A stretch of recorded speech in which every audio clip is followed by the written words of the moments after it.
Bismillahirrahmanirrahim. Assalamualaikum warahmatullahi wabarakatuh. Jumpa lagi di channel Wahyu Wibowo. Oke. Kali ini kita akan lanjutkan termokimia bagian yang kedua, yaitu berkaitan dengan jenis-jenis entalpi. Ya. Jadi ini kelanjutan dari persamaan termokimia di bagian yang pertama. Oke, kita lihat.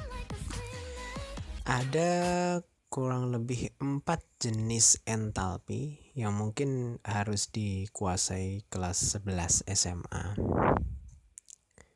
Apakah aja itu? Yang pertama ada delta HF atau entalpi pembentukan standar ya. Biasanya dikasih notasi delta HF 0 gitu ya.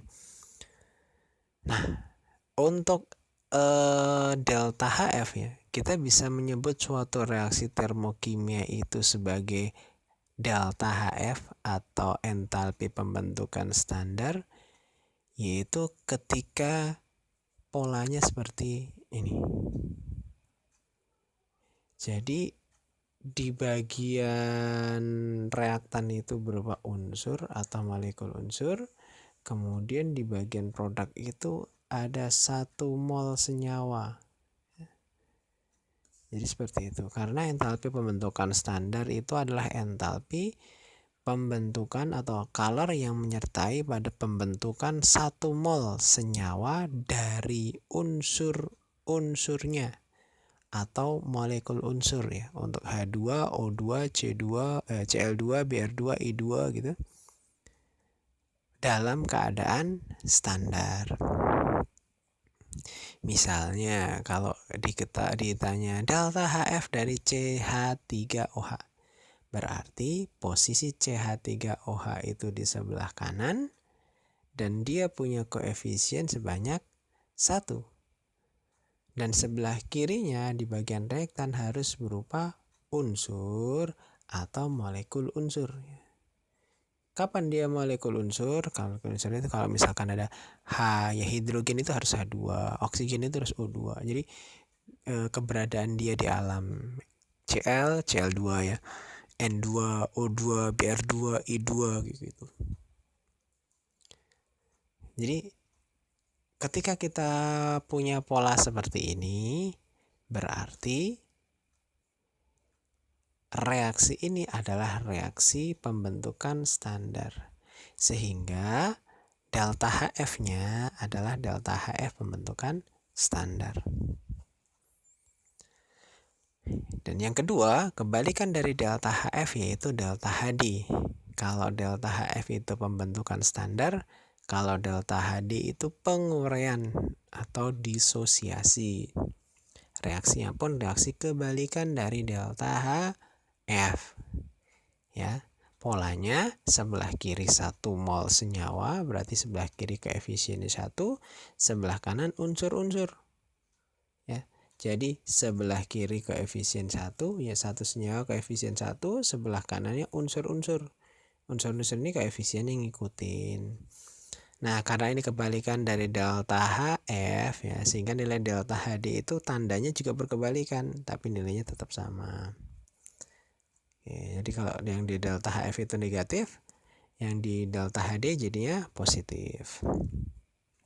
Jadi antara delta HF dan delta HD itu berkebalikan. Dan kemudian selanjutnya delta HC atau entalpi pembakaran standar. Ciri pembakaran adalah ada penambahan oksigen. Nah, ini ciri pembakaran. Jadi untuk reaksi bisa kita sebut delta HC kalau yang ditambah oksigen koefisiennya 1. Ya, contohnya kayak gini. 1 C3H8 ditambah oksigen. Berarti C3H8-nya dibakar. Karena koefisien 1, maka besarnya entalpi disebut entalpi pembakaran standar. Hasilnya ya sesuai dengan reaksinya. Jadi kalau untuk entalpi pembakaran yang perlu diperhatikan adalah yang ditambah O2 siapa. Ya, disebut delta Hc kalau yang ditambah O2 itu koefisiennya 1. Dan satu lagi yang harus dikuasai di kelas 11 yaitu delta H netralisasi. Ya, untuk netralisasi ini mungkin dulu waktu SMP pernah belajar reaksi netralisasi, yaitu ketika ada asam ditambah basa menghasilkan garam dan air. Kita sebut dia entalpi netralisasi kalau air yang dihasilkan itu 1 mol.